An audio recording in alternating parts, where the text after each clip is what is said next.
It's the beginning of week 3, first lesson of week 3. I try to keep lessons recording, and hopefully it will be recorded unless some mistake what I make or hardware issue. Hopefully it will not happen. So we are in week 3, Introduction to APP Architecture. I already started this introduction in the previous lesson without running slides. I've opened a guide to APP architecture. I tried to explain it the best I can. Definitely it contains lots of technical issues mentioned. And I suggested you to browse through at least to know what kind of words it's used. So if you encounter it, you have a link to look up. In this sense, definitely it's not a good idea to try to memorize it, but it is a good idea to browse it. I made a summary of what I discussed last time, and I posted the summary as slides like this. But before, in the beginning of Introduction to APP Architecture, it was several links, what is activity, what is a content provider. I was explaining this in words without any kind of slides. I also posted slides discussing it briefly, without any code, the same as this, without any code, just discussion. I posted it, but I don't plan to go through the slides right now. I will definitely go through that later. And I post video because it's already video recorded. Brief lecture with these slides. So I will post this video because it already exists, so why not? And I don't plan to say anything new. But I'm not going through the slides at this moment because I want to save more time to explaining code. So in week 1, we have class plan, and so for week 3, it says Introduction to APP Architecture, and in particular, it means here view model. We talked about view model at the previous lesson. We look at example of view model in some place that is using it was dice roll example, a dice game example that is using view model. And I explained it, features of view model, like it survives rotation of the screen. It is designed to keep tasks running that you started, so these tasks are not killed during the rotation of the screen. It's also designed to keep data, so you don't retrieve data again, state data for the screen. So you don't retrieve it again when you recover screen. So you can use this data without data query. So this is the idea for view model. We didn't actually code with view model. We look at existing code to have a better picture, bigger picture. What is missing is how to add view model to the project, because it requires extra library, and this is not explained. So what first thing that we will do, we'll add this library and make it work with given library. So this is the plan. Also, I posted a couple more examples that I want to go through. We have two days this week. So Introduction to APP Architecture is pretty much it. And also, I will post the assignment. Assignment is due in week 4, Saturday, week 4. As previously promised, when assignment is posted, you already have all background, so you can start doing assignment like in the evening of the same day when it's posted. So please do not postpone it. When it is posted, it means you already have everything discussed about it. You will not get anything extra that is necessary to do assignment. I plan to post it, and I will post it before next lesson. So when we come to lesson on Thursday, it will be already on slate. What it's going to be about? Guess a number game. Guess number between 1 and 6, 1 and 10, or 1 and 20. Let's stick to simpler. 1 and 10. User enters 3. It says no, it's larger. User enters 7. It says no, it's smaller. User enters 5. Oh, you guess it. Okay. So it is. It gives multiple attempts. in a loop, and it also should count number of attempts and give other choices, or another button, just tell me the answer, okay?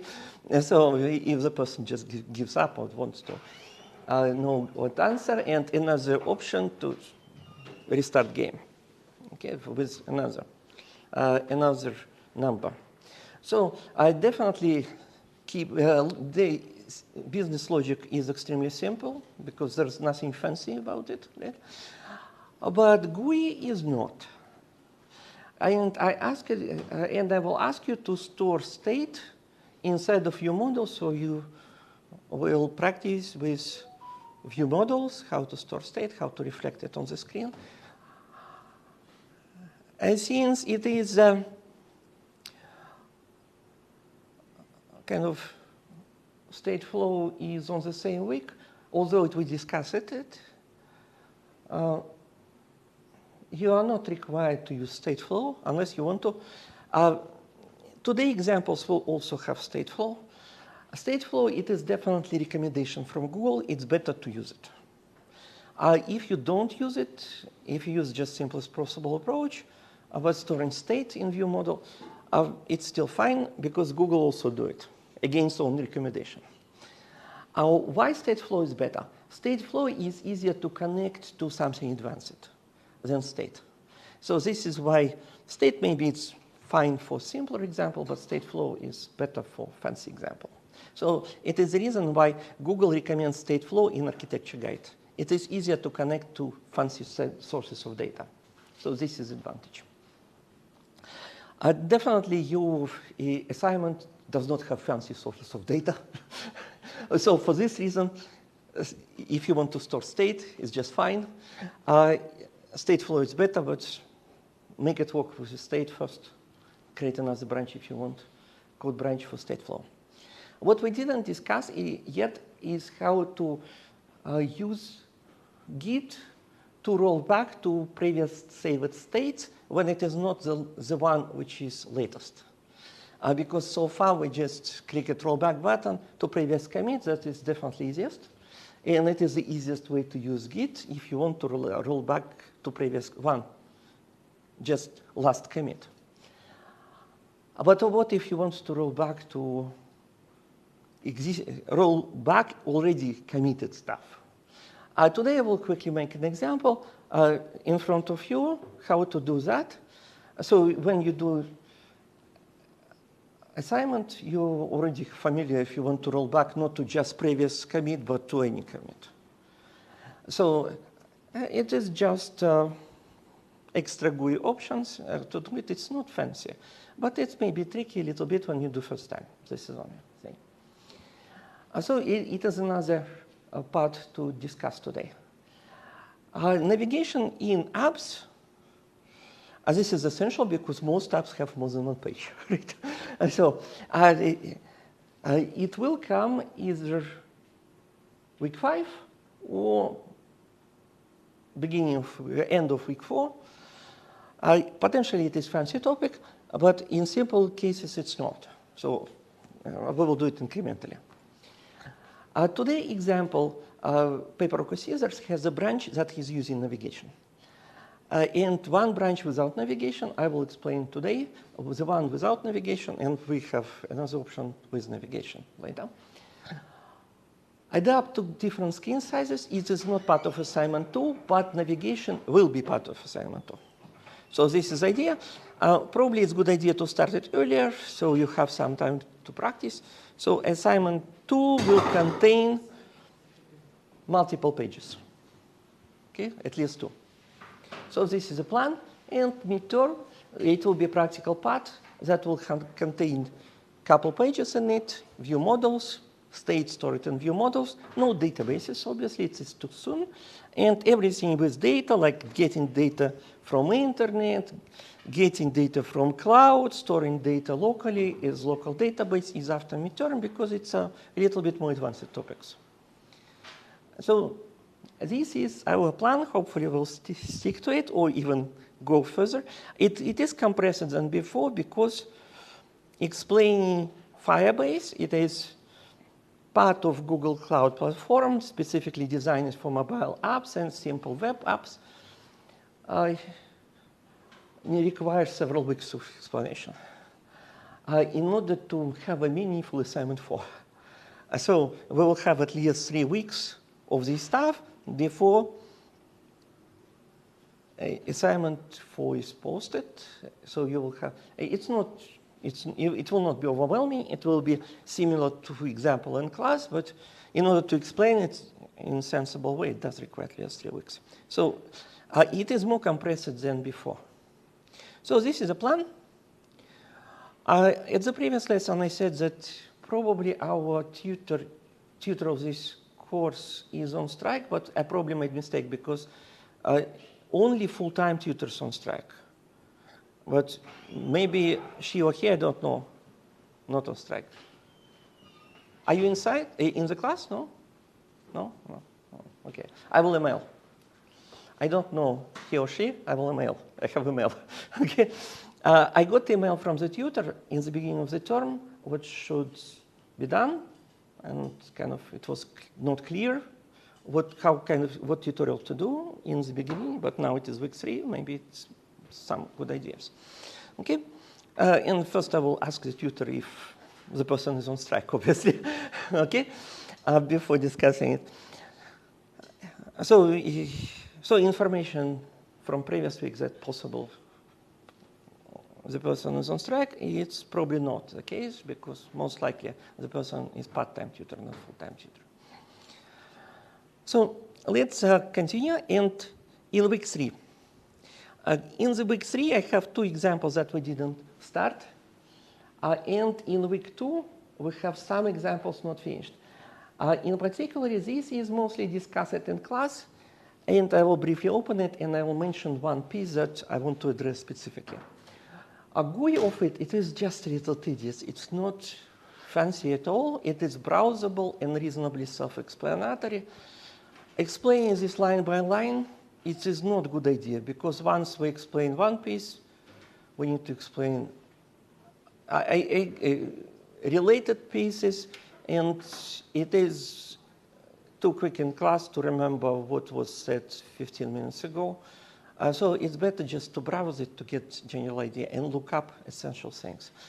I prefer to emphasize critical parts like related to view models and how view model is providing data to GUI. At the previous lesson, we copy-pasted some stuff already from it, and this is how it is a plan. I will return to this code later when we will store settings. For example, to store the number of dice as the settings of the app. So it's not starting with some default, right? Always the same. And so it is stored. So whatever is selected will be the same when we open the app.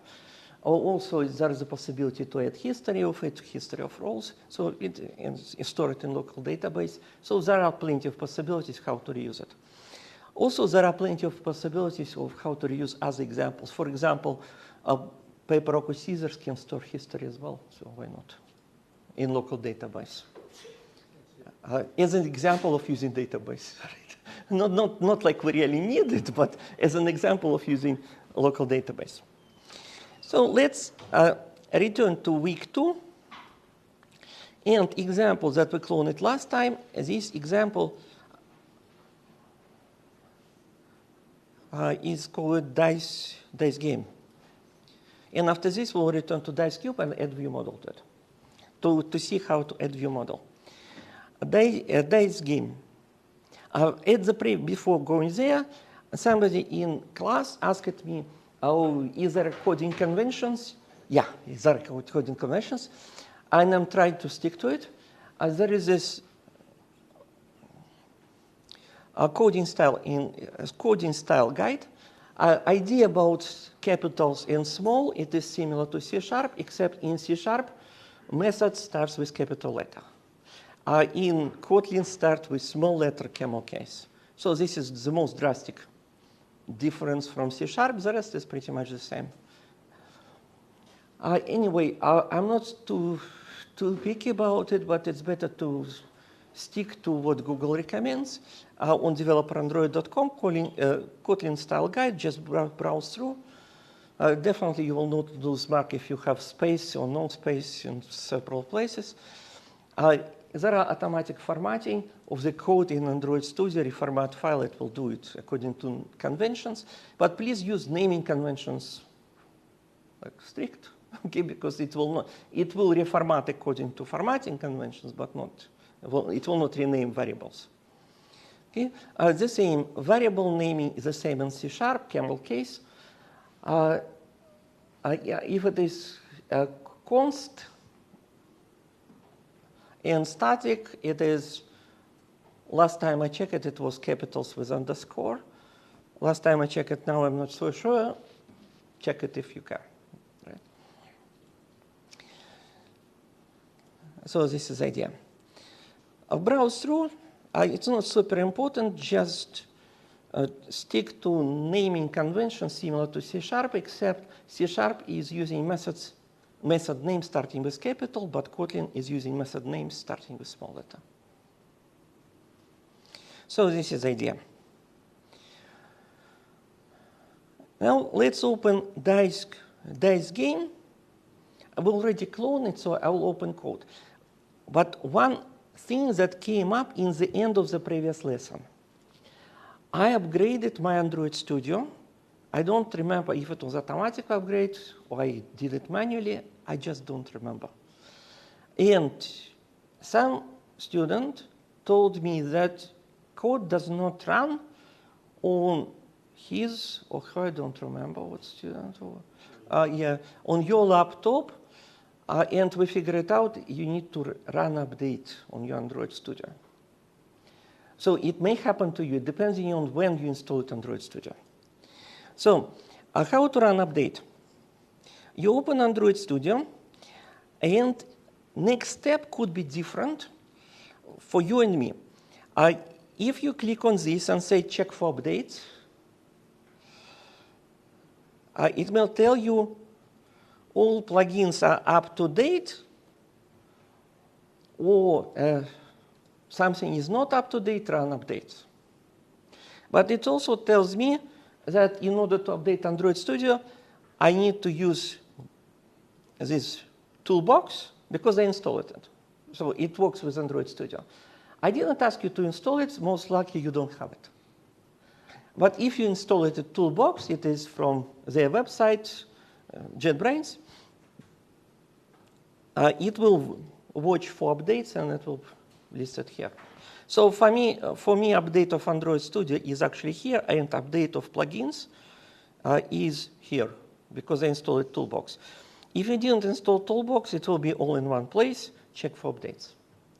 So if it asks you to install updates, when you do that, please do it, because for some students, it may stop working. Because I already updated, but you didn't, and it will not understand the code. It will be the same code, but since project was refreshed or updated using our current Android Studio, it will not necessarily work for you. While you're updating it, it may take several minutes. I want to use this time productively, all right? So please, while you're just waiting for updates, updating plugins, I will revisit a Git, okay? So I will use software extremely similar to Android Studio in terms of Git, because I have example that is good to demonstrate Git, okay? I use IntelliJ IDEA Ultimate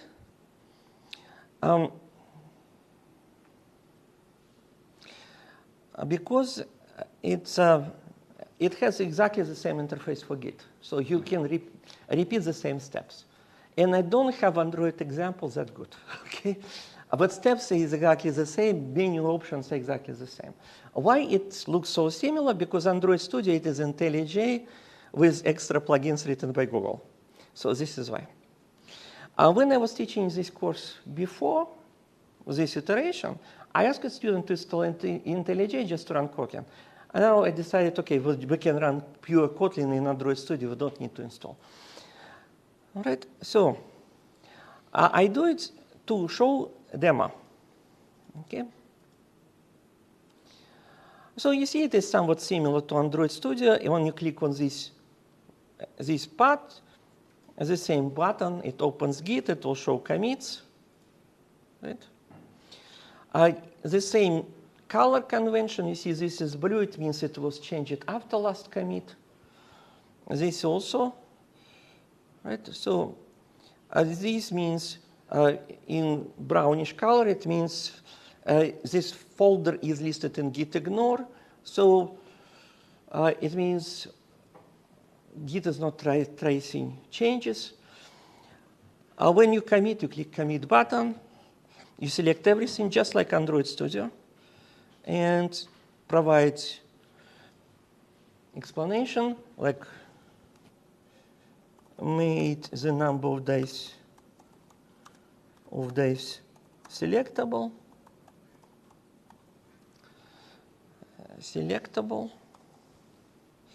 And commit. The same rules are like for any software programming, any software design. You commit every small achievement that you want to keep, right? In this case, I added option to select number of dice. So made 1 dice work, made 1 dice work, made 3 dice work without selection of number of dice. Added some other features specifically for this software, and made number of dice selectable. Okay. So this framework is called Angular, but it doesn't matter what is here. I'm explaining it. So I run it. I click on this, and this is the last commit, number of days selectable. Okay. It is from another course. In Diploma, they have Angular in it, so explain it. Okay. And now, demo that you already saw first. If I accidentally break code, okay, it doesn't matter in how many files. Since it is committed, I can roll back to previous commit. In Android Studio, it's the same. You click this button and click roll back. You also in Android Studio have this button. Select everything, roll back, and it is back to working condition. So when you work on your project in Android Studio, you can do this exactly the same. So what if you already committed thing, but you still want to go back to previous thing? Okay. In this case, the same as in Android Studio. For example, you want to go to 1 dice. If you do directly reset current branch to here, it will kill all commits above. You will never be able to recover what is above. You will never have a code for 3 dice and selectable number of dice.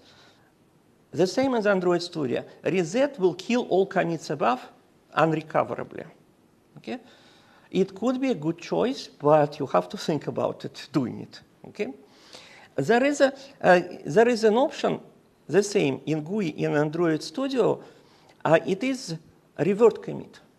Revert commit is something that you can undo itself. So you revert and you can kill your revert and get back. Although it's possible to revert to exactly the same place in one step, it is not safe because you will have to answer multiple questions and you even have to edit code. So it's not a good idea. The easiest way to do revert is to do incrementally backwards. So for example, you want to revert here, but you notice I want 1 dice. Okay? It means if you want to go back, you have to revert this, and eventually you will end up here. All of these reverts will be undoable because they revert. Okay? So it means if I want to go to this commit, the same in Android Studio, exactly the same logic. I need to revert, easiest way, I need to revert these 3. And I will end up here. So in Android Studio, the same. Right-click this, and I say revert commit. It has to be committed before you revert. Right? It is in case. And if you want to kill what you type it is just revert button right here. So it is different things. So what did? Made the number of dice selectable, reverted. So you see that revert goes as entry in the commits. So it is separate commit.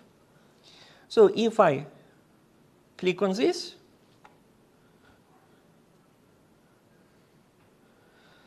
where I edit with 3 dice, and so made 3 dice walk and just extra code. Okay. So it is 3 dice without selection. So you revert to previous commit and it keeps working. Right?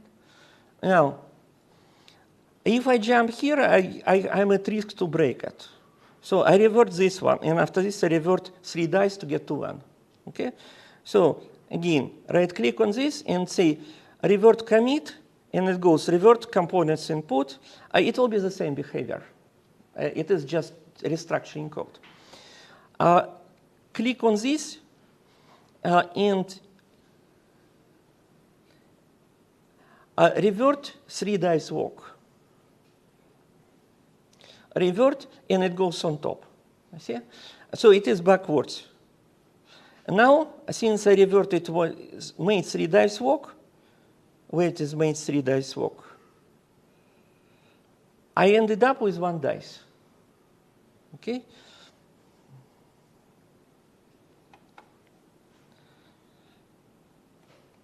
Okay, it still works. So this is what you can do in Android Studio. You can go to any previous step this way, even if you already committed.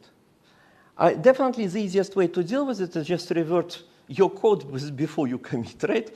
But if you already committed and you just don't want to keep it, you can keep reverting to the point what you like, and you go to, always you go through your commits. So it's, what if you want to undo your reverts?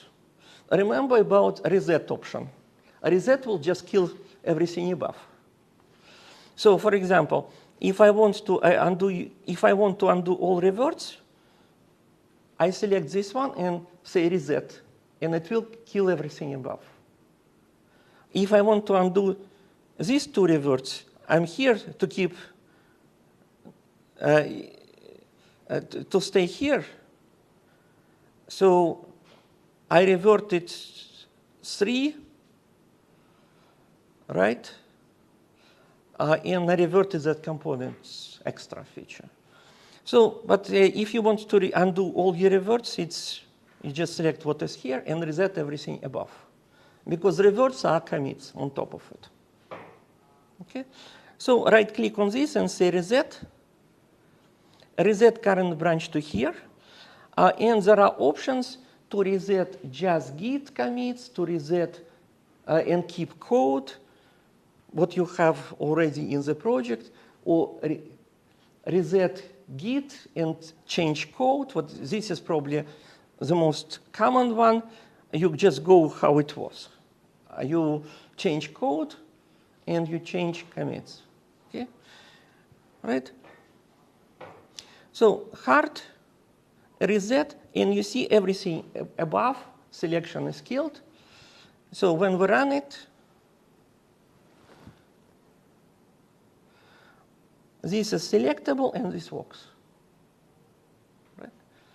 So I don't have a good demo in Android Studio, but user interface is 100% the same.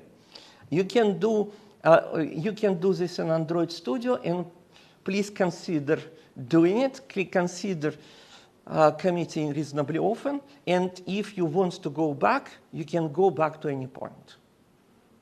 Okay? Reverting is safer because it adds extra commits on top that you can always kill with reset. Okay? Questions? So please consider doing that. And this software is good, but for Android Studio, it's totally for Android development. Currently, it is absolutely useless. You can do Kotlin projects without Android if you want to do programming in Kotlin. Previously, Android projects were part of it. and they couldn't keep up with Google adding more and more features, so they decided, okay, let's drop it. So now Android is not part of it. Okay. So in the next term, in winter, you will have a course using this, IntelliJ IDEA Ultimate. So I hope really it gave you enough time to update Android Studio. Did you run update now? Okay, cool. So let's close this one, and I will open a dice game. A dice game, oh, not with this one, with Android Studio, definitely. Dice game, Android. Right. So at the previous lesson, we discussed that a view model is an object specifically designed to maintain data and process tasks, maintain data stored and tasks running when we rotate the screen and activity is discarded. So this object will be reattached after to new activity. So how it is done? It is done automatically by the system, and in your code you call viewModel function. A viewModel class is available without extra library, but this function is not available without extra library. So we can add viewModel class, but we essentially cannot use it with this function. Okay? So in order to make this code work, we need to add that extra library, and I will show how to do it. All right? So this is what I wanted to show about this piece. At the previous lesson, we also discussed difficulties related to using this function, because this function takes either no parameters or factory object. I use it to create viewModel. If we don't use dependency injection framework, we need to provide factory objects to create the viewModel if viewModel constructor requires some parameters. So that factory object is calling constructor inside, and you connect those parameters yourself to it. This is definitely fancier. For fancier projects, this viewModel constructor does not take any parameters here. So where is my viewModel? Role of viewModel, you see it doesn't take parameters, so it's easier. We don't need to create a factory object.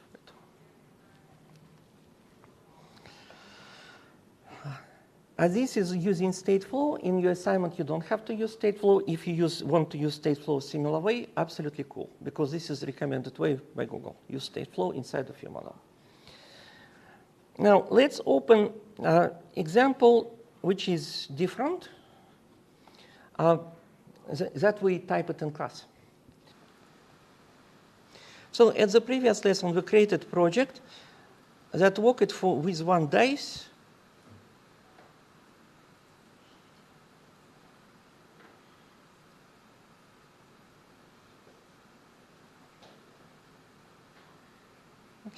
We didn't commit it because commit the code because I ran it out of time. So I selected everything, and I'm committing this with made one dice walk to branch, call it edit GUI. So when I click commit, we will see that edit GUI branch now has one dice walk in it. Next, what I will do, I will push it to GitHub. Edit GUI, push. So GitHub will have this branch. So if you reclone it again, you will have it in the list. Another option is to do it update, but you cannot do it at this moment because if you have exactly the same branch name. So you need to rename your branch in order to get my code branch. Okay. How to rename your branch? You right-click it and change name. This way you can, when you click update, you will see my code so you can check out. Okay? If you want to get exactly the same code, you don't have to. You can continue with your code. Okay? You rename your branch if it is, call it the same. After this, you click this, say, update project, and it should list in remote edit GUI. And you check out this, and you'll have this code with you. But you need to commit your code before you do that. Otherwise, it will say you will lose your changes, blah, blah, blah.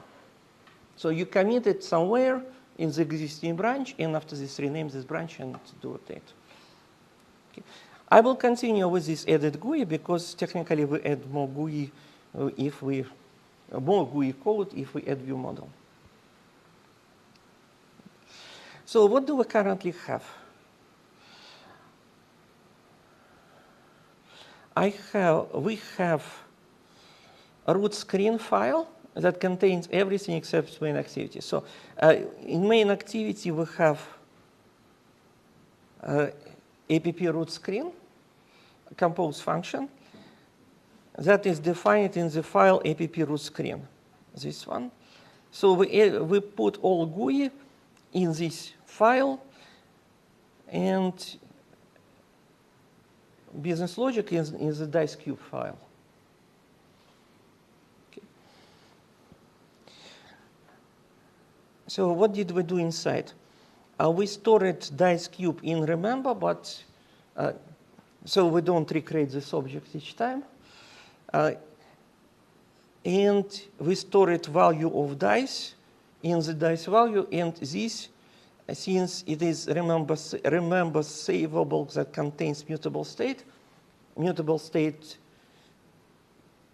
this is keyword and essential part to trigger update of the screen.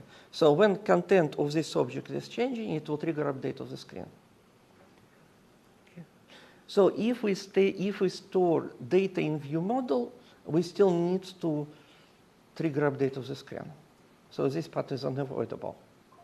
So somehow we need to store either state in view model, which is not a great idea, but possible, and link it to a variable directly inside of the GUI.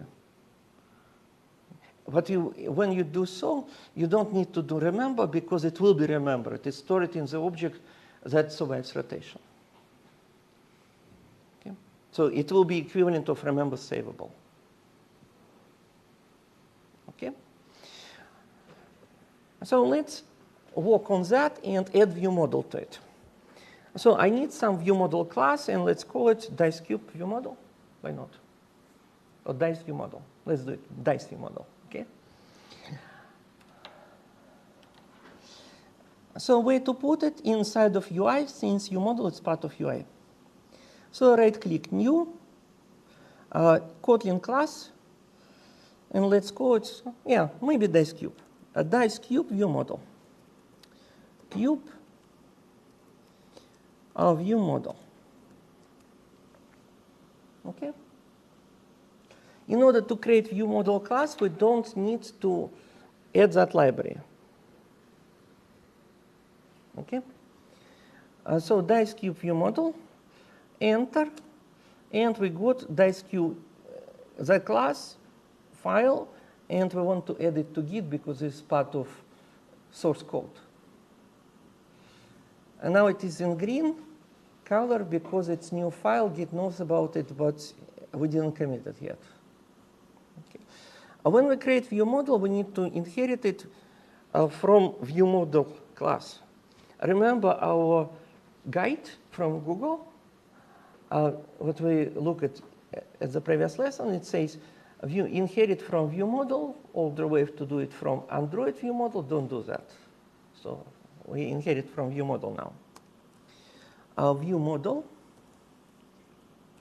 And we call constructor because we inherit from class.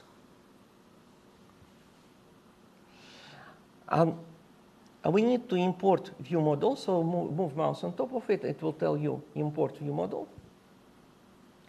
And you see it is imported from Android lifecycle view model.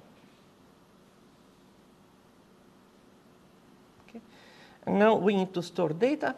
Potentially, it would be given to constructor of it. This constructor doesn't take parameters, so we can omit parentheses, but if we have some parameters, we really have to do it here. So we need to store dice cube here. So let's create val to store it and assign dice cube from constructor call. Am I right?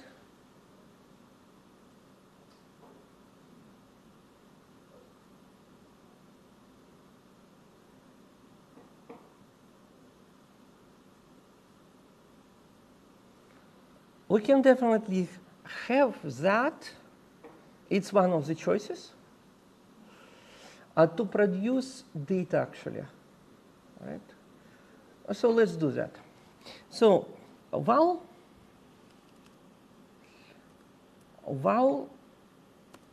dice cube, type dice cube. And if we assign immediately, we don't have to declare type, but I just decided to be explicit. A dice cube.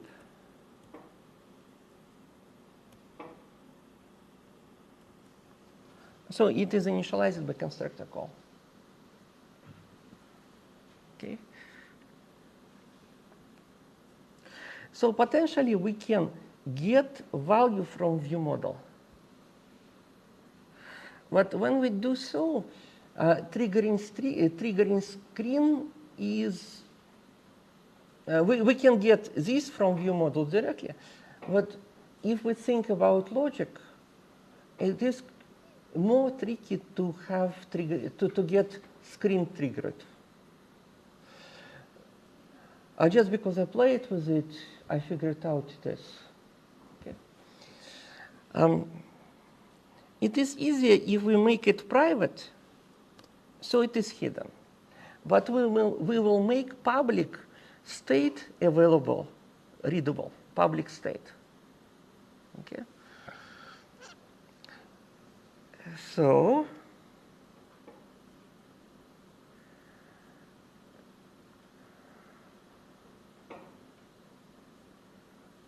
okay, so let's do that. We need to create variable that is storing a value, right? This value. Remember how we did it? We create val, this value, make it a remember state, right? Remember, and then we declare state in it. Mutable int something blah blah blah, right? So let's do the same approach.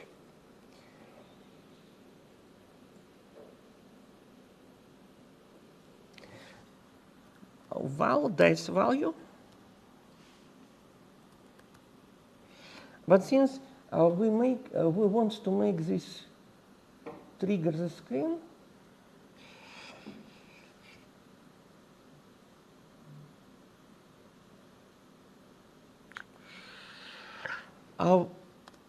we assign it to mutable int by, okay, by, am I right?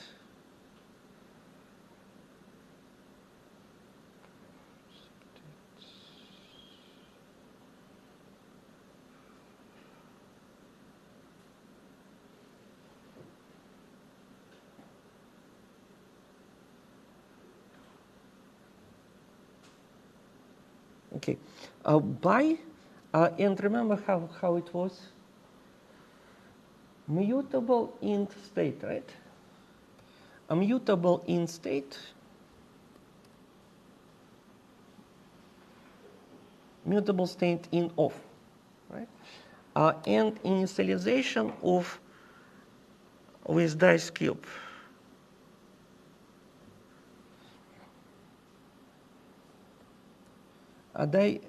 Dice cube dot value.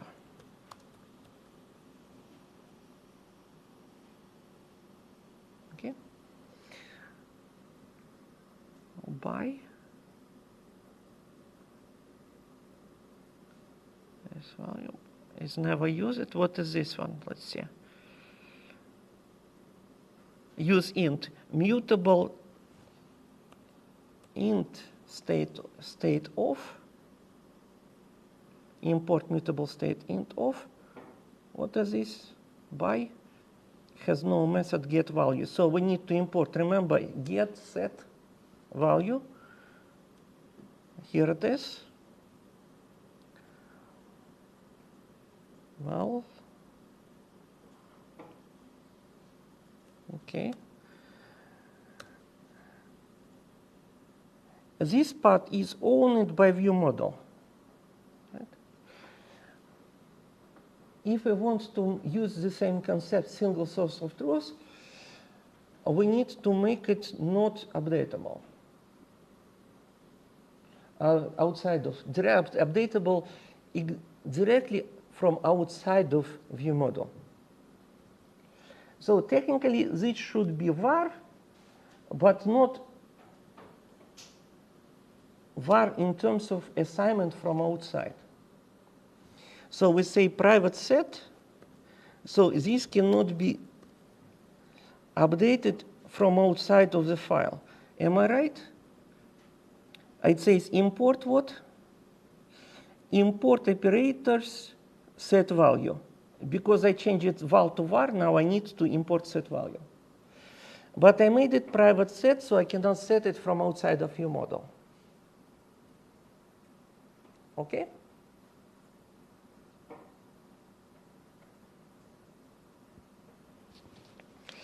Next. Since this, I need to update it somehow, I need a function roll dice that belongs to view model that will update this part. Okay? Let's call it function on roll dice. Okay. And what should I do? I need to roll dice cube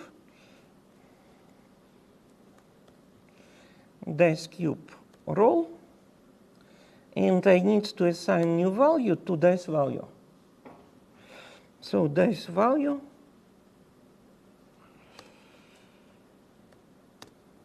and I assign dice cube dot value.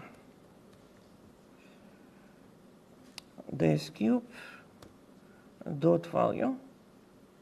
Okay, so this is on roll dice. So update of this value is inside of view model. It owns the data, so it is single source of truth. Okay, and it is directly copy. It's okay to create a copy provided it is not updatable in two places. A better way is to use state flow, but let's don't do state flow this moment. Okay, let's deal with this first.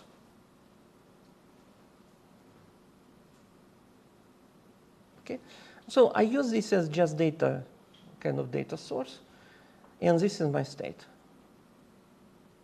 We can declare type of it if we really want to.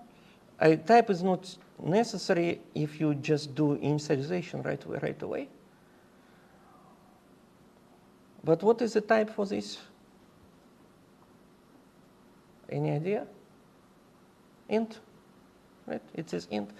Because we delegated set and get to this box storing integer. So type of this is just int.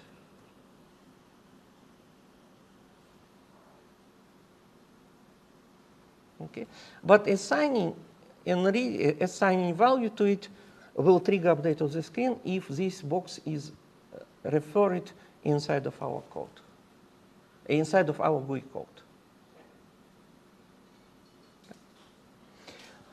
Remember how we attach it view model? We call it view model function. This view model function is not available unless we add that library. So next step is to learn how to add libraries in general and that library in particular. So the way library go? Libraries go into 3 files. This is global. Oh, sorry, not this one. Yes, this is global per project. Typically, by far the most libraries go into a file that local per module. Module it is for organization of the code. It is compilation unit, and typically we have one for small projects for simplicity. So as you will see that plugins go here, and plugins and libraries go here. These files, these and these, refer to aliases. And this is also aliases. This is how Android Studio does it since 2 years ago, like about a year and a half ago. If you open example from Google from the course that I'm referring to, it will be different. In that, you will have an actual name of the libraries in quotes as strings.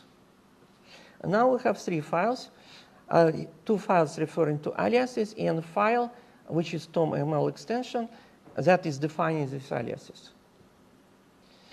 Also, this file mention constants, their versions, they refer it here. You see, version. How to update version? You move mouse and update it. When you do updates, it's not always safe. It can break your code. Before you update, make sure that you commit it.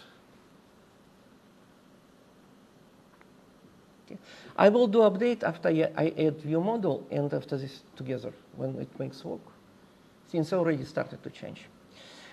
It is possible to add view model libraries manually, and if we are careful, it will make it work. There is an easier way to do it without editing this manually. So this is what we will do. Keyword, it is project structure. So I'm looking for project structure in menus. File, project structure. Okay. You open it, and see, this is not modules. Am I right? APP module. So it is reading files, so let's take, it takes time. Okay. APP. Oh, no, sorry, dependencies, not modules, dependencies. It is trial and error, can I say. Okay, a project structure dependencies, and you select APP here as a module. So this is where it comes. You need to, a library is a dependency. So you select this and you add dependency. Select this part. When you, now library dependency, jar dependency, library dependency. Select library dependency. In this step, you need to know at least approximately how it's called, otherwise you're lost because too many libraries. So I know I need to have a view model that is used in Compose. Okay? So I type just view model and do search, and it will give me options, and I look for some combination of view model Compose. This is without Compose, not the one. Healed, it is dependency injection system that I'm not using right now, but we will do it later. This one, this separate. And you see there is a view model Android without Compose, and this is view model Compose, and we have 2. So let's see what is the difference.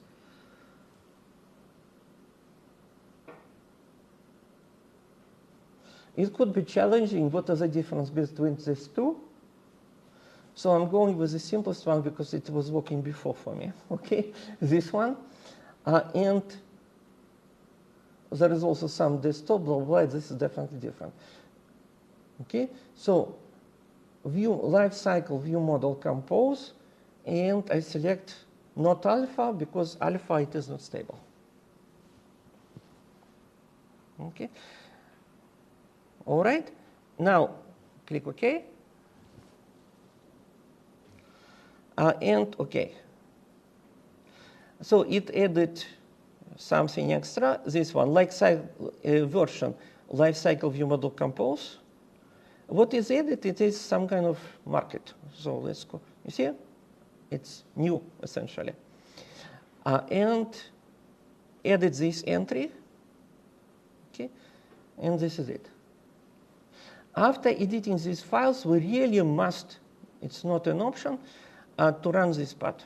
Sometimes it runs automatically. Let's don't hope that it will. Okay. Sometimes it realizes that it's doing it and it runs automatically. And if it's safer just to click on it to synchronize. And now it is synchronized, so I can refer to view model function. Without adding this step, view model function doesn't exist. So you type view model function call, it says what is the function. Okay? And there is no way to add it unless you add library first. And you really have to synchronize after you add library.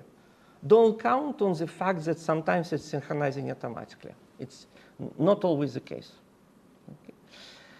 Next, I'm going to my GUI. Where's my GUI? It is in UI root screen, right? So this is now in view model, right? So let's get view model.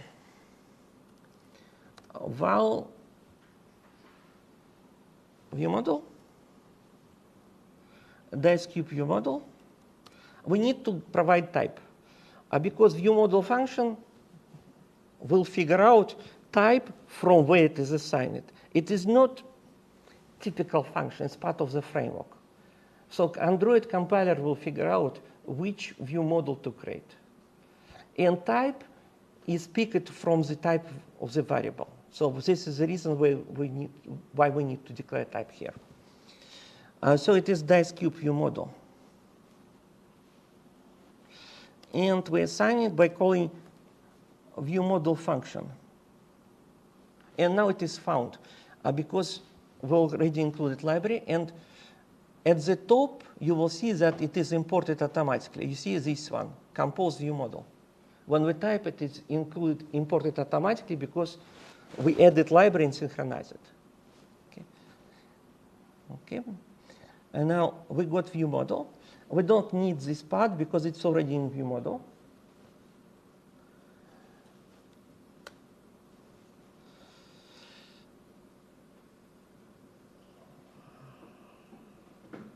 What is this?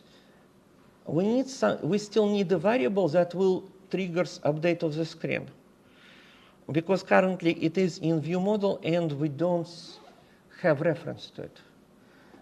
So I'm going with val dice value. It is val because it's not updated here. It is updated in view model. Dice value. And this is int. And it is view model dice value. I can call get. I cannot call set from here.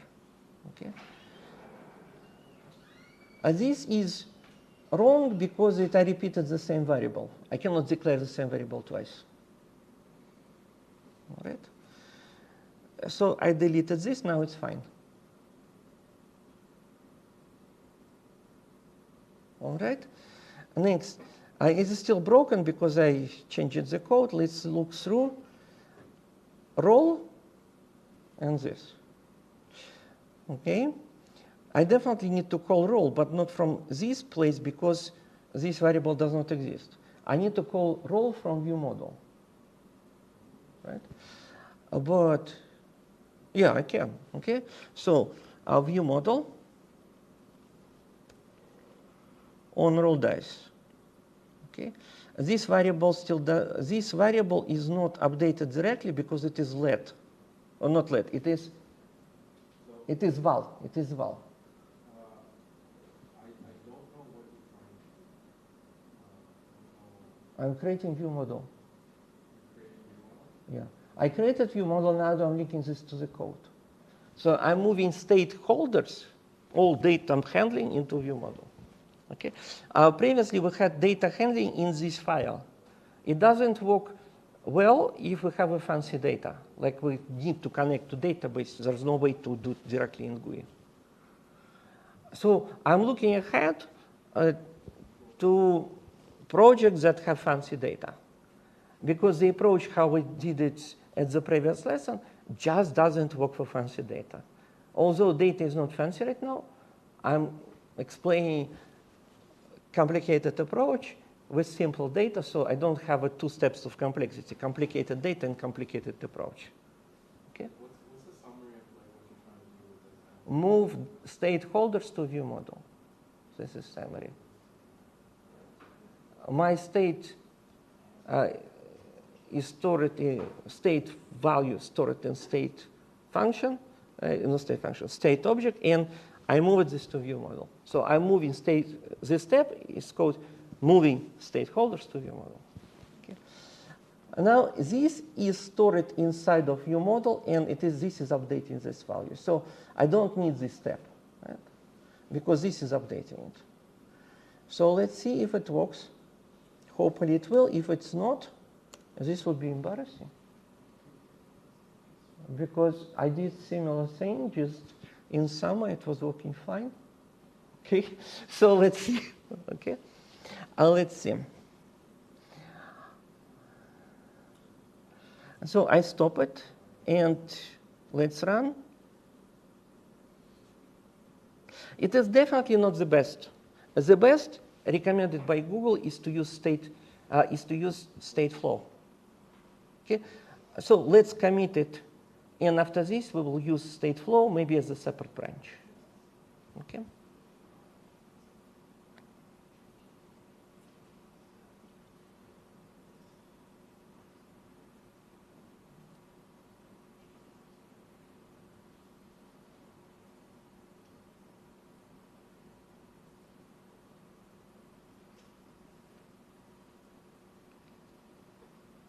It's still building, because there is extra library, it needs to link to it. Install successfully.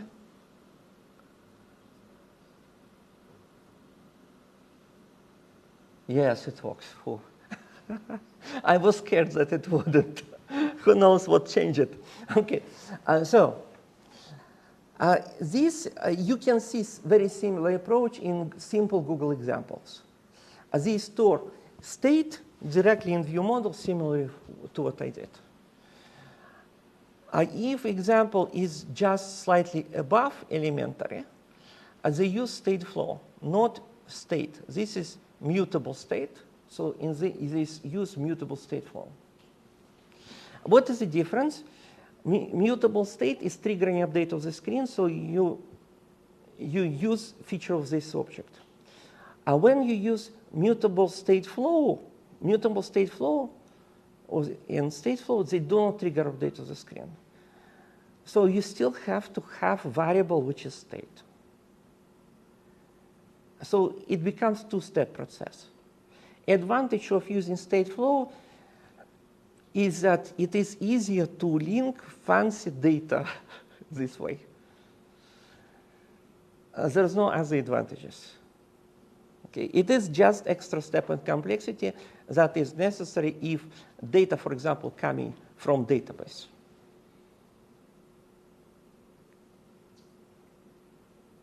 Okay. So since it works, it's definitely achievement. Okay. So let's commit it. Commit and store it as a state in the view model. Okay. Commit.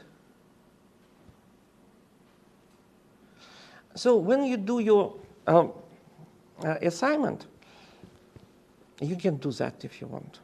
Just make something work. This is a key point with view model. If you use state flow, cool. If you use special state class that you declare to and store it in state flow, it is even better. Like in role example. Okay. And in the new example that will come at the next lesson. And now, let's use state flow. Okay. So I'm going back to my view model.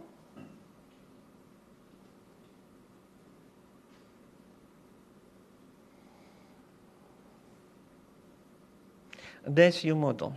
Here it is. So it is not int redirecting int delegated to state object. It will be state storing int. State flow storing int. So let's declare it. How should we call it? Dice state, maybe. Let's have a break. Yes, that's a good idea. So let's have a break, and after this, we will declare dice state, which is state flow. Okay.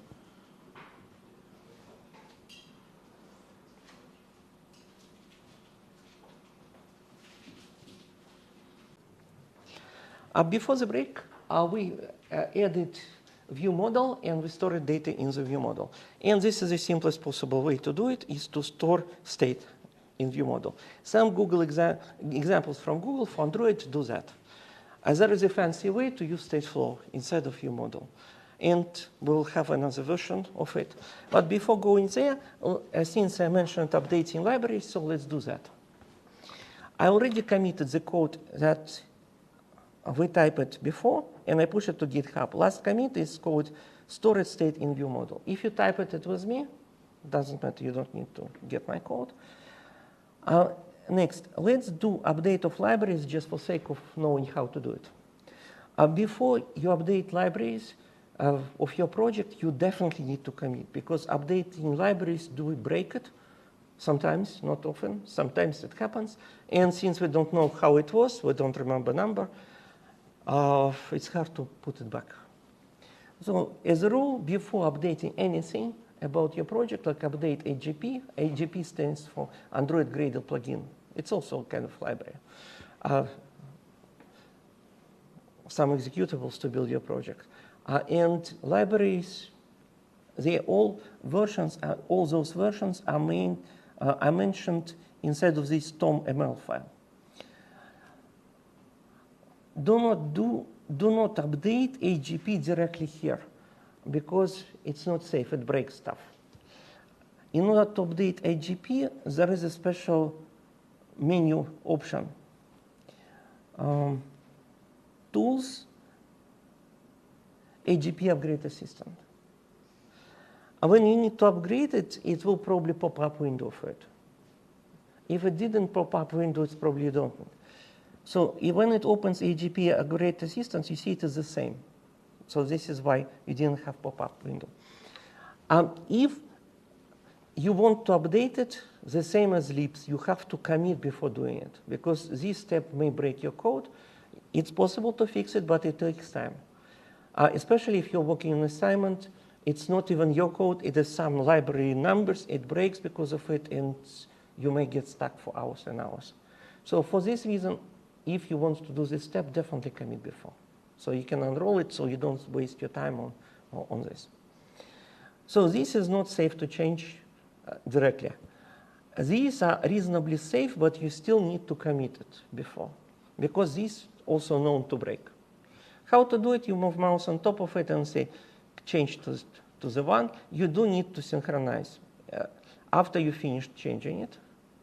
So change.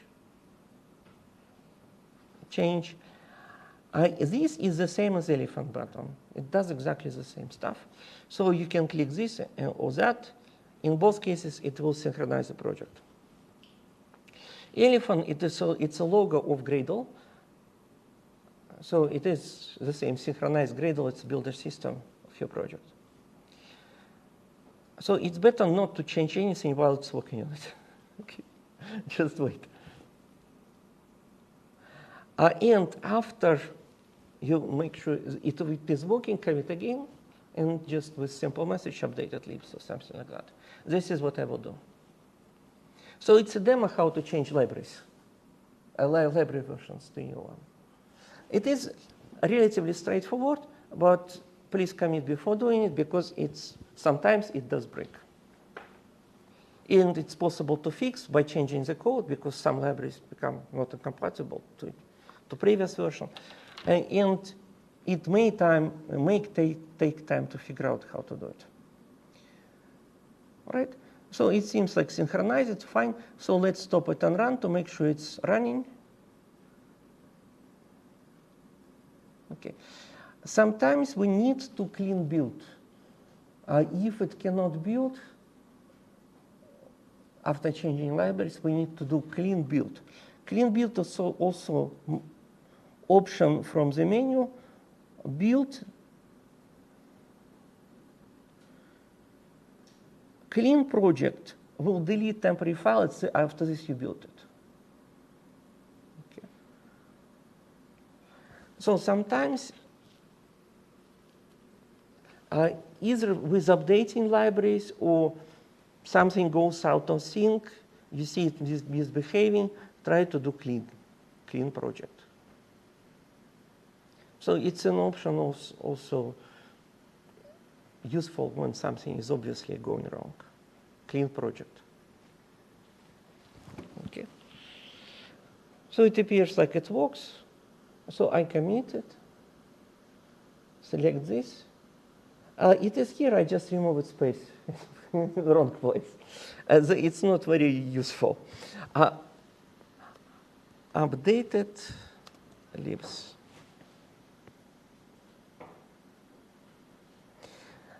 So now I have added GUI, and this commit is still the same code, added store state in view model. So I will create a separate branch for it, but I will not switch to it. So it will be kind of bookmark branch. So we can go back if we want, right, by going here, right? So this is way how to create bookmarks, kind of branches that look like bookmarks. So right click on it, say new branch, and say not checkout, because if I select checkout, it will switch to that branch. And I want to have this branch code like simplest view model, and simplest view model to store state. Okay.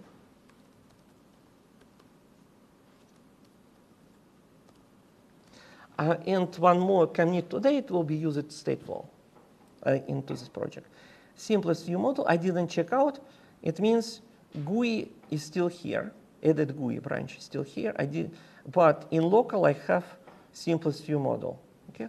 And I can push it to GitHub, so GitHub knows about it.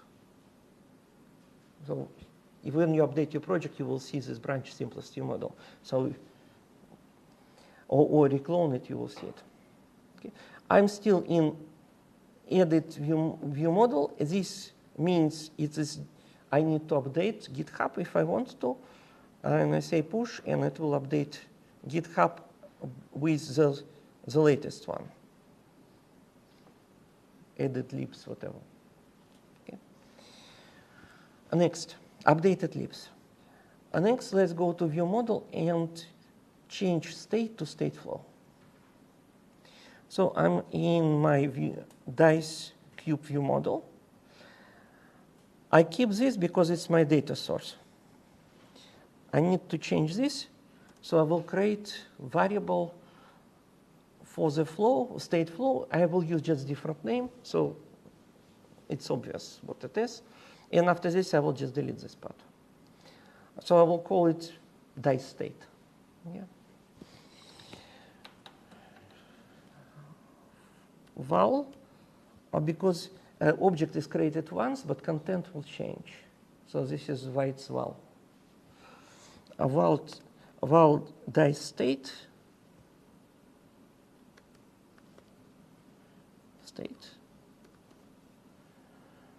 Type state flow, mutable state flow, because content will be changing.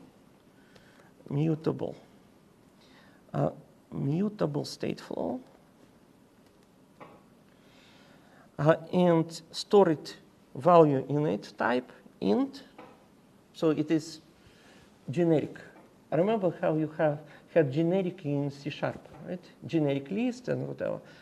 This is generic type for in Kotlin. Okay. It is in red because I didn't import it. I can import it. Import Kotlin coroutines flow, mutable state flow, this one. Does it do it this way? No. Option Enter or Alt Enter. Alt Enter, it is on Windows, Option Enter. And it imported, you see, flow, mutable state flow. This is what I want. It is underlined in red because we need to initialize it. It is required for this. It is required for instance variables here. You see, declared in val. We need to do it. So we can initialize it by calling constructor, mutable state flow, and it is required to provide initial value, and initial value it will be dice cube value, right? Dice cube dot value. Am I right? Dice cube, not dice value. Dice cube, that value. Okay. This is public, right? But I need to hide the data because it owns the data. I want this data to be changeable only by calling this function. Okay. So I need to make this private. But I need to also make public, not changeable one. I cannot do the same trick because I'm not reassigning this variable. I'm changing what is inside of this variable. So I'm doing similar trick to dice game case. So essentially I have two references to the same data. One, it is private, so I will make this private. And use underscore because it's different variable. And make public val dice state. And type of it is not mutable state flow, it is state flow. State flow of int. State flow of int. What is the difference between mutable state flow and state flow? State flow does not provide option to set value inside. Okay. So it is used as a parent class to display data, but you cannot set it. Since it's parent class over above mutable state flow, I can initialize it by referring to this variable, dice state. We need to import this part. You see import state flow. Okay. We can always assign variable of child class to variable of parent class. Okay.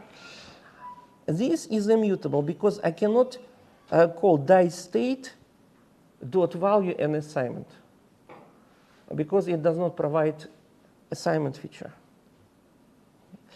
And this is private, so I cannot assign it from outside of the class. Okay. This will be deleted because now I'm using state flow. Okay. So now I need to, this is okay, but I need to update this part. Right? So instead of dice value, I have dice state, and I have to use this one because this is immutable. This is mutable. So I use dice state dot value. I'm not using this as a flow. I'm using this as a state. Flow is useful if you want to connect database to it or something like that. Okay. So I assign it this value. Okay. So now data is inside of state flow. Okay.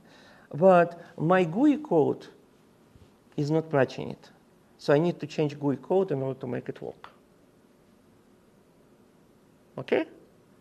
Are you with me about this one? So this is what I did. I created two variables referring to the same data using different types. And reference, which is public, is immutable because there's no way to do dot value assignment in it. And the one which is private, assignment is available because it is owned by view model. Okay. Only owner can change the data. This is single source of truth. Okay. Questions? No? So now let's go to GUI and use this variable there.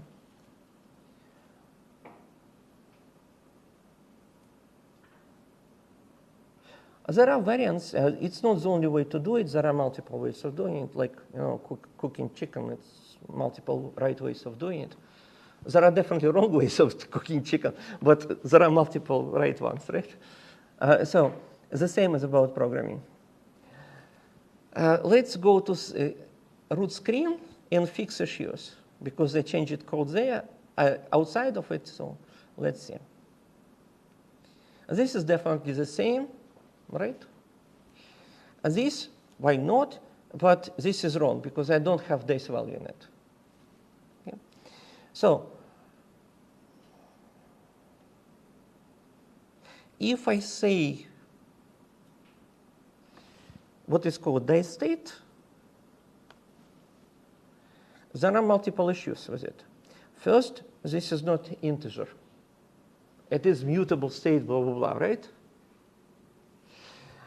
Second issue, that state is not even triggering the screen, because state flow is not able to trigger screen update.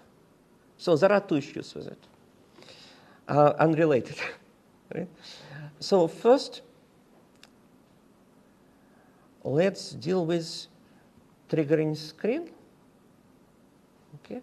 So I'm converting this type to state, because state can trigger screen.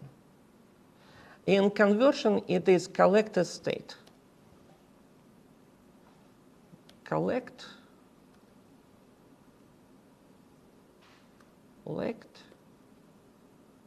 as state. This will do conversion to state object. So from state flow to state. Remember how to get delegated to state with keyword by. Previously, we had the by in view model. Now we don't, because by is used with state. So let's move by here. Ta-da! Okay, it works. And now I got days value int by that. Okay. Let's make sure that everything else is working. It should, because this variable is still, it is the same type, and we refer to this the same way, right? So this is how to use stateful. Definitely, it doesn't have to be int inside. It could be any data class that you create. Class is super useful in this case because data class has copy function, super useful to create copies of it. So if you want to store more than one value, you can store them in data class, and this is the best. Okay? Questions? No? So let's continue. Let's run it and see if it works. Hopefully it does.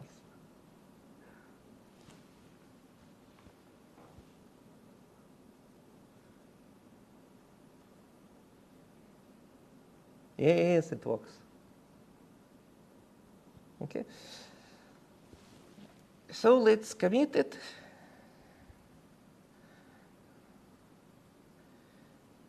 So what did I do? Use it state flow. I use it state flow, commit. Okay. A review code analysis is super useful if we configure with code, because sometimes it is suggesting things that is not immediately obvious. So in some situations, especially it is referring to libraries, whatever, or some settings, it requires quite deep understanding. So if you run it, make sure you understand what you agree to. Because if you agree by just it suggests things, it breaks. It is useful, again, if use it thoughtfully. Commit before that if you want, okay? So now I just close it. So I can push it. And for now, this is done with current project. I want to show another project that has some inputs in it.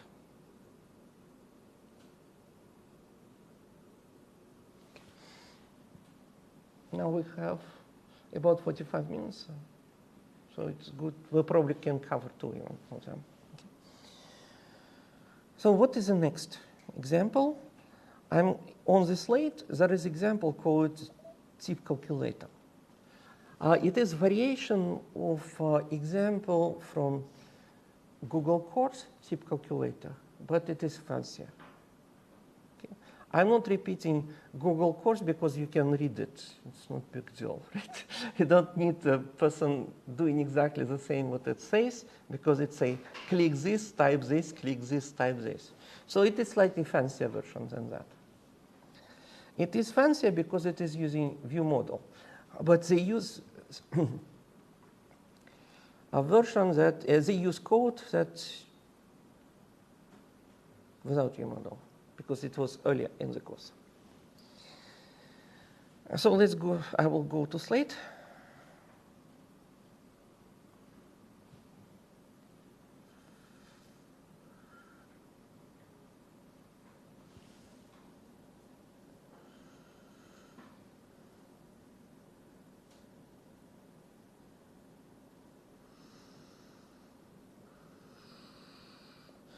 In week 3, I posted tip calculator. Rock, paper, scissors is also a good one, but first let's look at this. Okay. Oops, sorry, I clicked it wrong place. This copy, not that at the top. At the top may work. Sometimes I try it, it does work, but not guaranteed. We should do this one. And next, I go here. I don't need this one, so I close the project. And clone repository, Control V or Command V in on Mac and say in class. Because I already have one version which is not in class. Previously I did it. Okay, and clone. Trust project. This sometimes shows up after cloning. I don't know how to deal with it. It fixes it automatically. Just closes the one GDK blah blah blah warning. And now it will show update Gradle update AGP. Most likely it will. Let's see.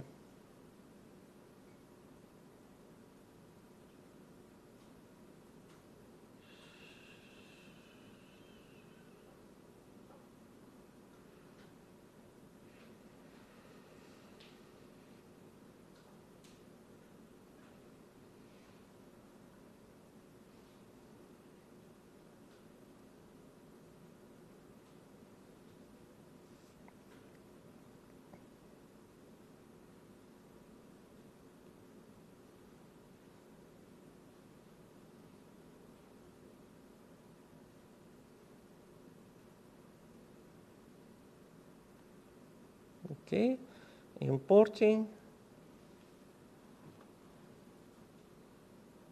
By default, it goes to main, and so let's run main and see what it does. Okay.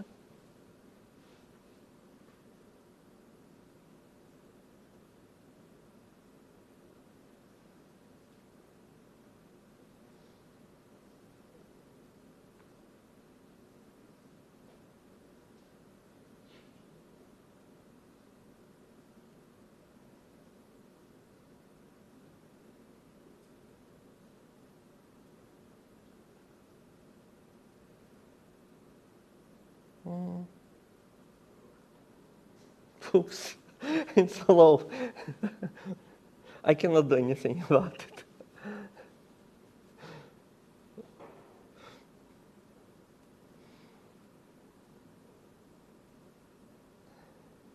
Okay, yes, patience and patience. Okay.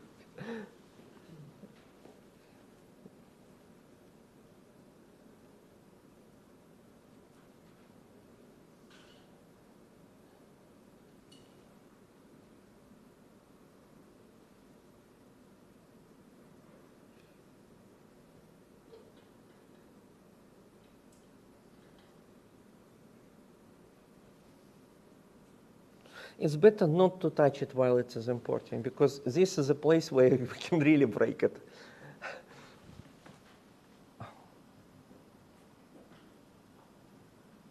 Yeah, almost. Kind of some.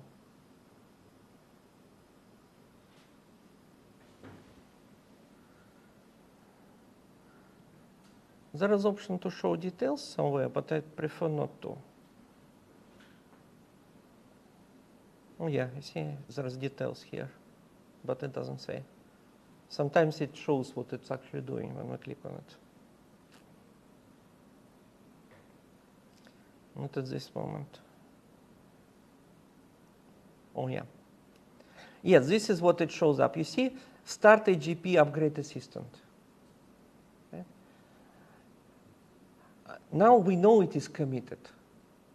So it is safe, but if it pops up at the time when it's not committed, you better commit, and after this you press it.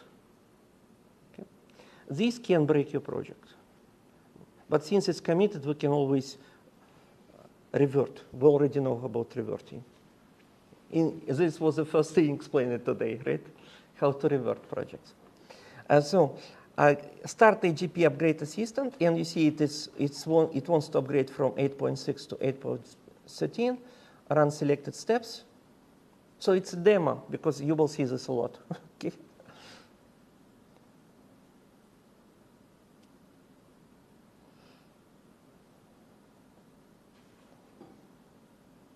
It is the main, and I have two other branches.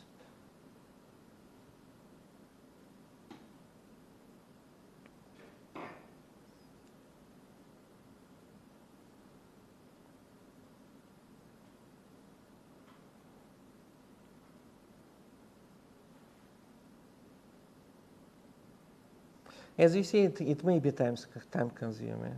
Okay. In many cases, you just close it and keep working. Keep working.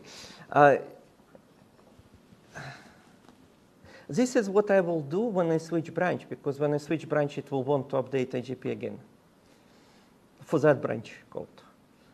So when I switch branches, I will just close it, but I will update it at home and I'll push it. I didn't update it ahead of the time because I wanted to show update assistant how to deal with it. Okay.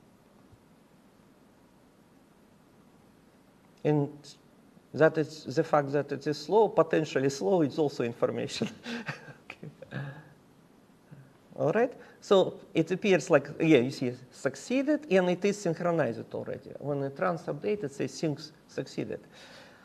Next, if we go here into APP, we will see that this is edited. You see, this is edited file, and this is marked. It means it was changed after commit. No, yeah, after commit. And these are not changed. So potentially we can do for libraries the same way and synchronize it afterwards. We can, but before I will just commit AGP. Oh, yeah, let's change this one. So, okay. Well, okay, let's change this. Okay, change.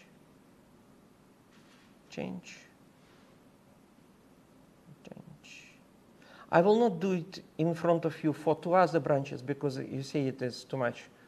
I will do it for other two branches. I will do it at home. It is just a demo how to deal with it. And after that, I will just do it and push updates. So after changing this file, you need to synchronize.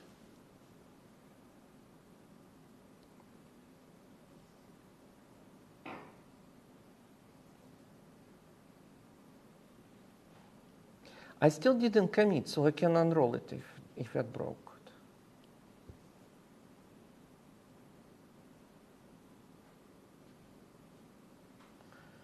So I close it. Let's make sure it works before I commit it.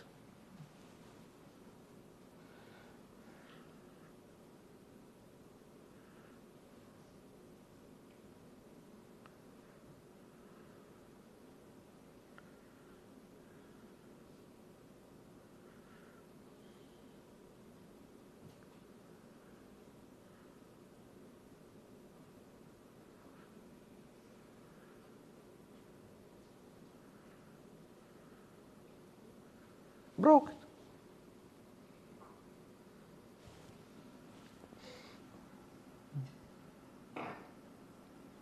Okay, so does it say?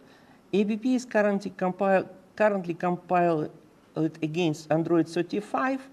Update this project to use newer compiles SDK. This is what happens. Sometimes it breaks. And it really helps to have some understanding to fix it. Okay. So let's open APP and find this issue. You see, it's complaining about this. It wants 36. It says blah, blah, blah, override warning, I know what I'm doing, okay? And let's try to synchronize it again, either with this button or this button. So this is a warning that it can break, right? You saw. Okay.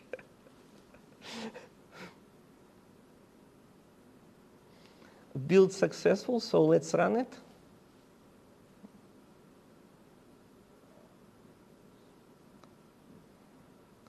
Hopefully it was easy fix.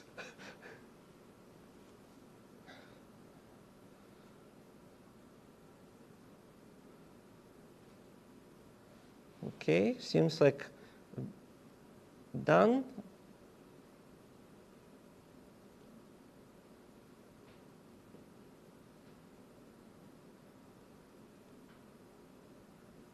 Okay. So this thing pretends to calculate tip. So you type bill amount, for example, I don't know, spent $45, 34 cents. And it is updating result according to the selection. If it is 18% and rounded up tip will be $9.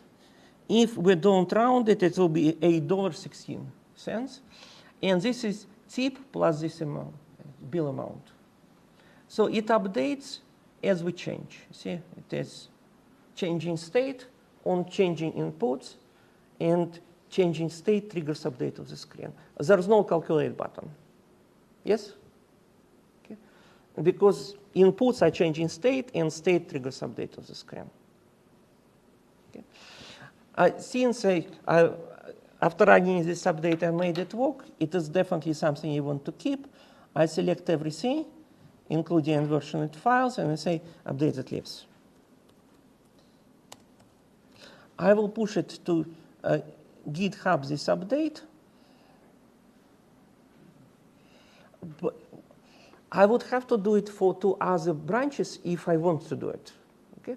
And now I won't, because this was learning experience just to show how to deal with it if you want. But for 2 other branches, I will just keep it as a test without update. So I stop it and push it. And I will do for 2 other branches at home, and I will push updates. Okay? But currently, let's just switch branch to remote. Week 3, lesson 2 starts. Okay? So I'm doing this slightly earlier because I'm compressing this course to have more time for Firebase, for clouds. Okay? So slightly earlier, not drastically, right? But it's still earlier. So week 3, now it is end of lesson 2. Now it is lesson 1, right? So it's 1 lesson ahead. Check out. Project files. Change it. Project components were changed externally. Cannot reload. Didn't do it. I wonder why.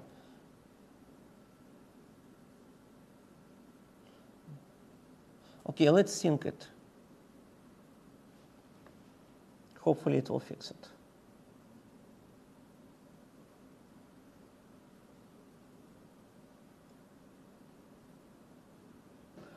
It did switch, actually. You see, it did switch to lesson 2 start. It wants to update assistant, AGP, open assistant, I close it. So it is still 35. This could be issue because 35 is not 35 is not installed. We may have to change it to 36. So this is potential issue. So let's run it and see if it works.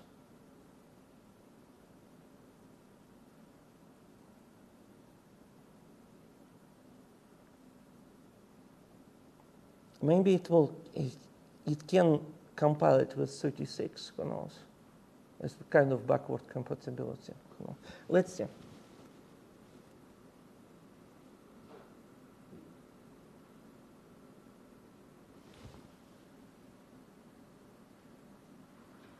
Okay, still trying to do something.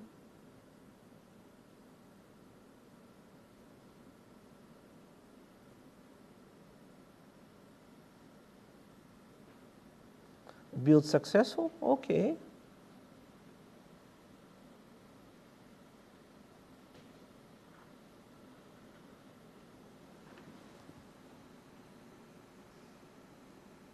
It works.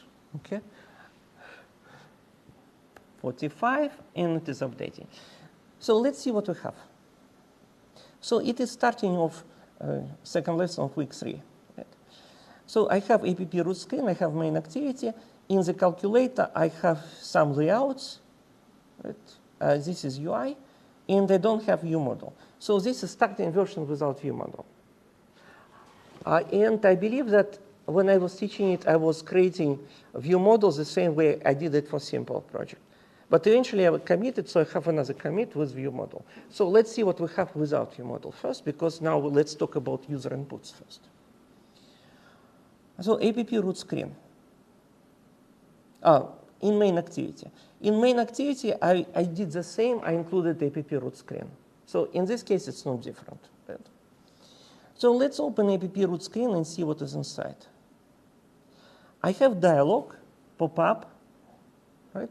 And it is state that shows if I have all a dialog out or in. So it is the same logic in a dice roller. Actually, I copy pasted. So it is the same. And now, this has a scrolling option.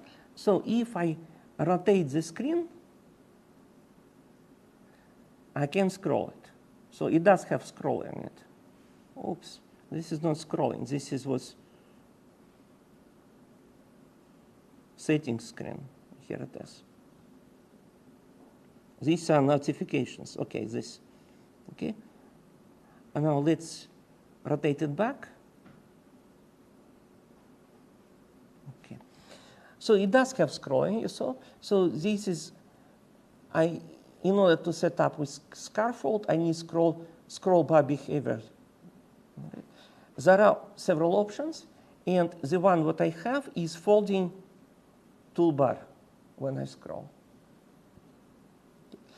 I have top bar, it is at the top. Modifier of scaffold, fill max size, so it's stretching it. Nested scroll to make it scrollable, and this is scroll bar behavior connected to scaffold. Okay. What is inside this part? It is calculator body, and in a padding is passed to calculator body because I don't want this toolbar overlap something useful below. Okay. I will use this inner padding provided by scaffold to add extra space to what is inside, so it doesn't overlap anything useful. Okay.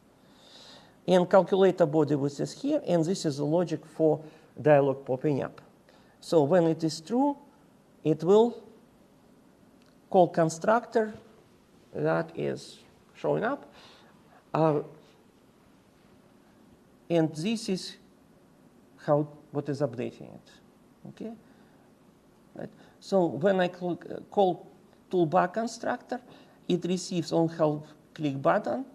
This lambda function is flipping this flag to true. Okay. And this lambda function is flipping this to false. When I close dialog with OK or click outside, this will flip it to false. Okay. So this is the dialog logic. calculator logic is inside of calculator body. Clear so far? So let's open calculator body. Calculator body. In the calculator body, I have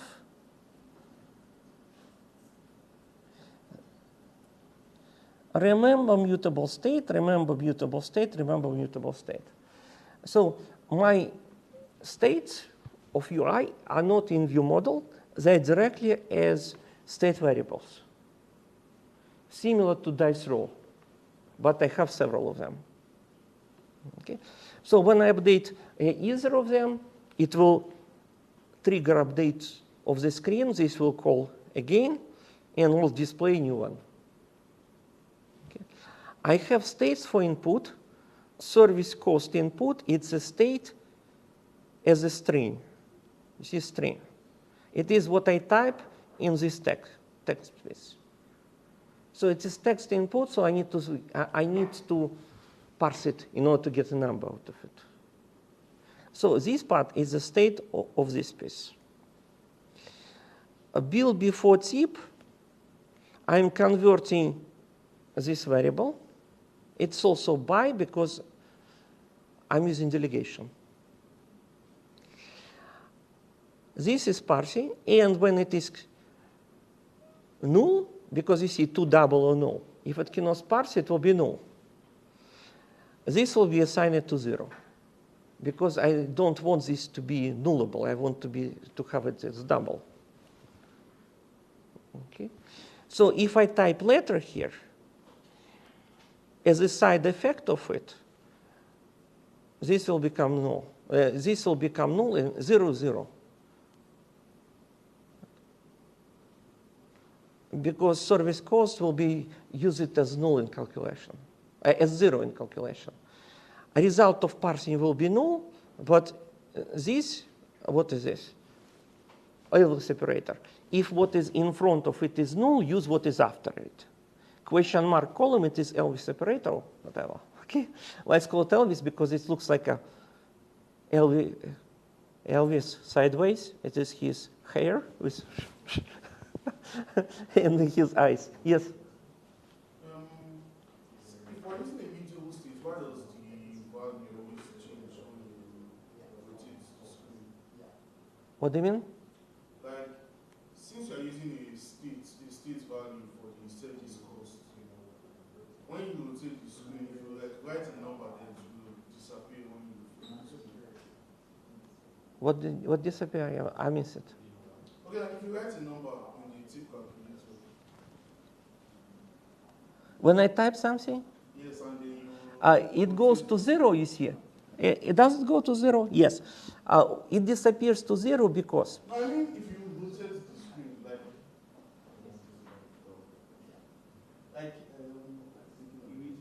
What do you mean? Like in the simulator, yeah, if you rotate the screen. No, You mean this? No, to the far right. Right. It means rotate the medium far. You mean this? Yes, like the value disappears. Value disappears because it's not savable. In order to keep it, it has to be savable. Savable will preserve the data during rotation. It will be returned to initial values. It disappears because it will be space. Space is not parsable, right? And just because it's not parsable, this becomes null. Elvis separator will change it to 0. This is what happens. If I make it savable, it will not disappear. So this is the reason, because it's not savable. Next, service quality. Type is service quality. So I define it in enumerator type for simplicity, so it is easier to store state. So where is my model? Yeah, service quality. It is enumeration type, either amazing, good, okay. So it is stored as a num.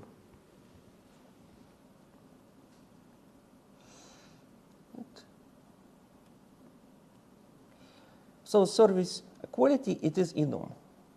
Okay. And initializer, it is service quality good. It's also remembered. So when we started, it is good.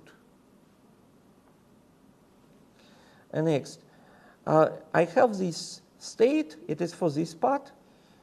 By remember mutable state of true, so it starts with true. Okay. These pieces are updated when I click on this stuff by lambda functions, pass it to those things. When update happens, system calls this function again and recalculates tip amount based on new values. Okay. And this will be recalculated when this function is called again. This will be remembered because it is in remember. Okay. It will also recalculate build total on each trigger of the screen. So this is how to deal with it without view model. But this fails miserably if we have complicated data stored in database. It is nearly impossible to deal with fancy data storage this way. Okay. So it recalculates build total. Now we have a column of this stuff. In this column, I have calculator inputs and calculator outputs. Essentially, I have two functions for this and for this. Okay. For calculator inputs, I provide value to be displayed because it needs to display something what we type. And I provide lambda function that will update state. Okay. So, for example, on change roundup tip, this is variable triggering update. And I assign it. What is it? It's default value of lambda function. If I say, for example, some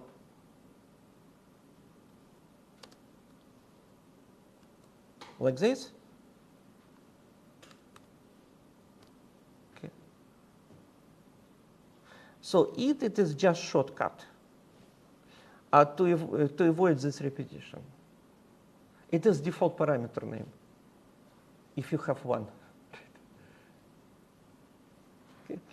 And so if I don't want to do this, I will just assign it. That will mean exactly the same stuff. Okay. So it's a lambda function to update the state. Service quality is the same. What to be displayed, this is how to update the state. And for calculator output, it is just to be displayed because they don't have inputs. So what do I have here? I'm storing state of this thing outside of compose function. This approach is called hoisting, storing state outside of compose function. When you do so, you need to provide means to display data and means to update data. You define lambda functions that will update data. This is chained down to additional compose functions because I have one piece, another piece, one more piece. So if I open calculator input, it is a separate file. I will see that calculator input consists of 3 pieces in it, at least. So let's see. Calculator input. These are parameters. These are types of lambda functions that I pass it. Lambda functions do have type, right? This is type of them. It's a type of the parameter. It is returning type. Unit means they don't return anything. Now, what is inside of it? Card, it is compose function just to create this piece with rounded corners. So card contains, in this case, column, which has service cost input. It has this input. Also, this value is hoisted, so I provide means to value to be displayed, and this is lambda function to update it. Since this is exactly the same lambda function, I'm just referring to the parameter here, this lambda function. I don't need to create another lambda function. I'm just passing the same lambda function from outside. Right? The same as here. Value to be displayed, lambda function to update this value outside. Lambda to be a function to be value to be displayed, lambda function to update it outside. Okay. So this is how hoisting works. It is potentially stored very, very far away upstairs, maybe in database. So data propagates in one direction, and updates propagate in opposite direction. So this way we maintain single source of truth. It is place that owns the data, and other things are just copied as the parameters. Okay. So data in moves in one direction, updates in opposite direction. This is single source of truth, and it's also one-directional data flow at the same time. Data in one direction and updates in opposite direction. So let's start with roundup tip first, because it is just easiest to explain it as one. Okay? And after this, it goes just by analogy. How much time we have? We have 15 minutes, so we can do that. Okay? So with our inputs, roundup tip input. Boolean to be displayed, this is to be called on change. This is row, because we have two pieces horizontally. We have text and switch. This is the state of the switch, Boolean. This is a function to be called when we click on it. So it will flip to opposite. Okay. And it is the same lambda function that's coming from here. All right? Radio inputs is trickier because you have several of them. You also have some different type. Because for the radio button types to be stored, it is checked, not checked. So it's Boolean. But I store data as enumeration type. So I need to change data type for radio button. Okay? Because we have radio button pieces. They have three of them. We have three of them. So let's open radio button input, that one. Text input, the most complicated one, actually, surprisingly. Okay, so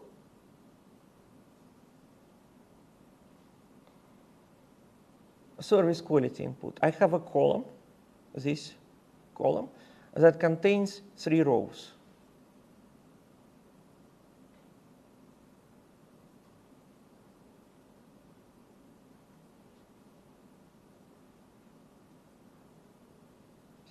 And, yeah, 3 rows and nothing else, nothing else. Okay. For example, let's look what is in the row here. Others are by analogy, okay, in the middle.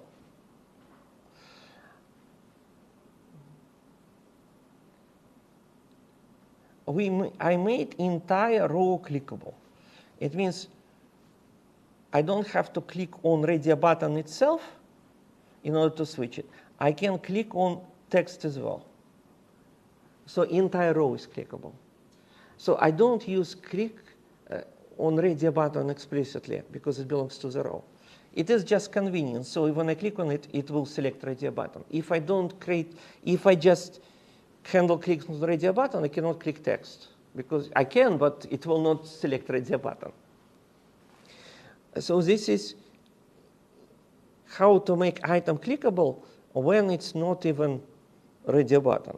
It is just plain row. Okay. And modify clickable, and this is lambda function to be called when I click on this row.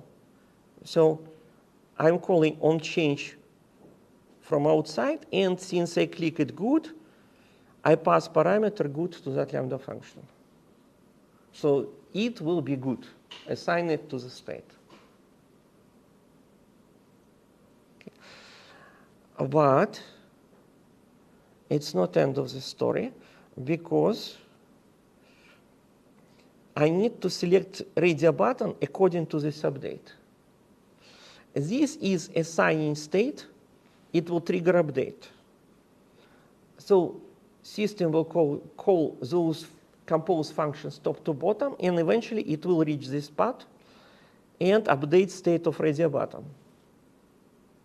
Okay? So what happens when I click on the text?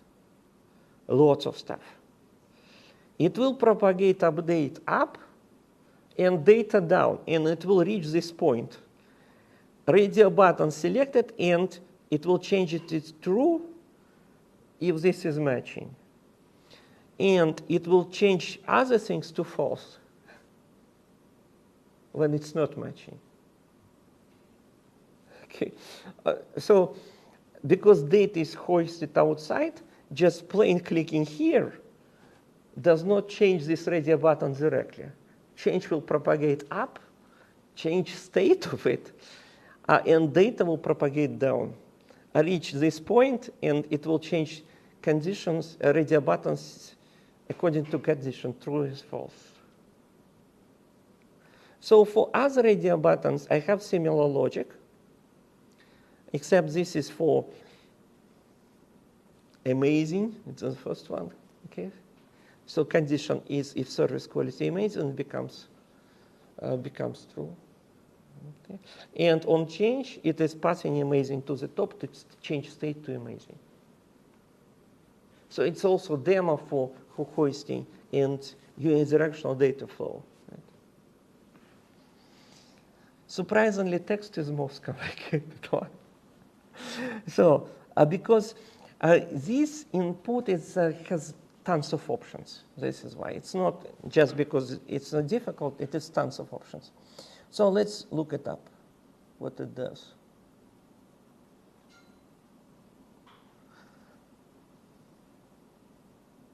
Service cost input. This text input, it is text field. A label, it is what is on the top, service cost, and here it is, service cost. It is referring to string in resources. You already know about resources, how to add it. But you type string, select add to resource, and it goes there. This is value to be displayed, and it is passed as a string, so it is displayed here. Then this to be called when we change, and it is passed. It is calling this lambda function to update state outside. So what we type it is not stored inside of text field. It's stored outside. It is hoisted data. Okay. So this is on change, changing state outside of it. Keyboard options, number. So when I click on this, and if it pops up keyboard, it will be numbers. Okay. Doesn't pop up, so I need to select something to make it.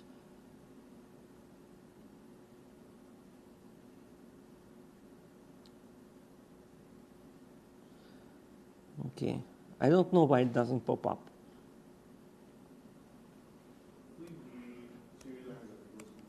Yeah, let's. Yeah, probably it's 3 lines. So let's try. This has disappeared.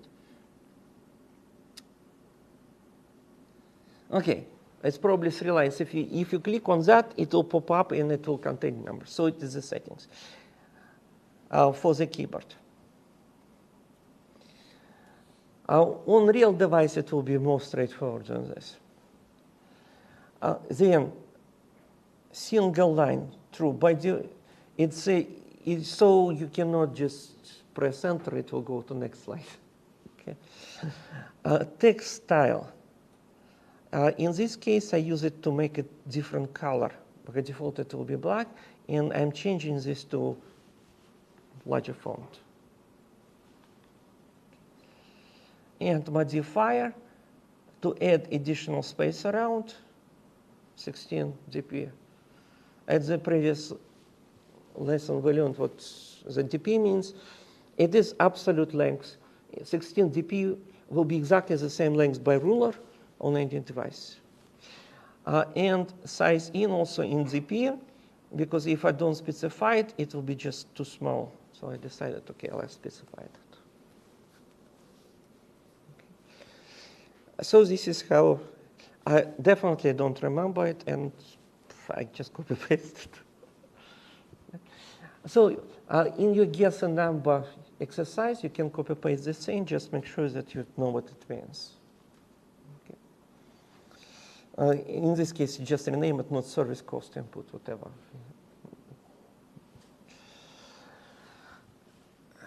So this is about inputs.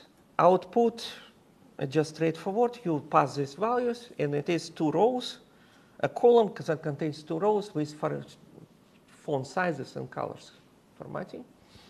Now we have about 5 minutes left. 7 minutes left. So I don't know what I changed here. Since it is green, apparently I changed something. So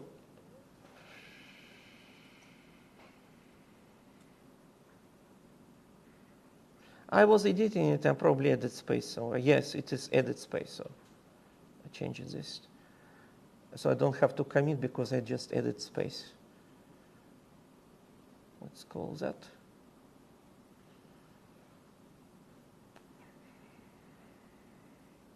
Something was changed automatically. I will just revert it.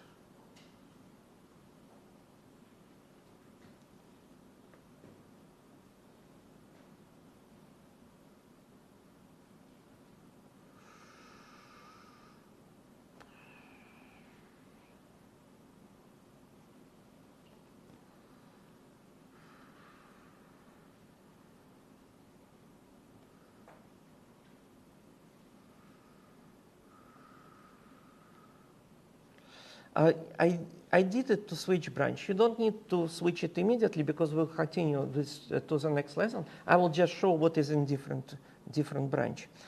This is start. This is using view model. Check out. I need to sync it because it's using view model different libraries. So it has edited library files. In this example, I have a view model, calculator view model. And